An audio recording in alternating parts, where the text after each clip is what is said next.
యుద్ధభూమిలో తన శరీరం నుండి రాలిపడిన ప్రతి రక్తపు చుక్క నుండి అదే రూపం, అదే బలం, అదే మాయాశక్తితో ఉండే వేల కొద్దీ రక్తబీజులు పుట్టుకొచ్చే వరాన్ని రక్తబీజుడు శివుడి నుండి పొందాడు. వరగర్వంతో రక్తబీజుడు ముల్లోకాల్ని ఆక్రమించి దేవతలందరినీ ముప్పతిప్పలు పెట్టేవాడు. నారదుడి సలహాతో దేవతలంతా పార్వతీదేవిని ప్రార్థించడంతో పార్వతీదేవి యుద్ధభూమిలో అడుగుపెట్టి రక్తబీజుడిని నరికిన వెంటనే అతడి శరీరం నుండి రక్తపు చుక్కలు నేలపై పడి వేల కొద్దీ రక్తబీజులు పుట్టుకొచ్చారు.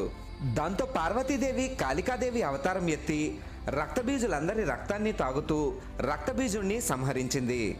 రక్తబీజుణ్ణి సంహరించిన తర్వాత దేవతలందరూ ఎంత ప్రార్థించినా కాళికాదేవి శాంతించకపోవడంతో శివుడు కాళికాదేవి నడిచే దారికి అడ్డంగా పడుకున్నాడు. ఉగ్ర రూపంలో ఉన్న కాళికాదేవి నడుస్తూ నడుస్తూ దారికి అడ్డంగా పడుకుని ఉన్న శివుడి గుండెలపై పాదాన్ని మోపిన వెంటనే శివుడి స్పర్శ తెలిసి కాళికాదేవి శాంతించింది.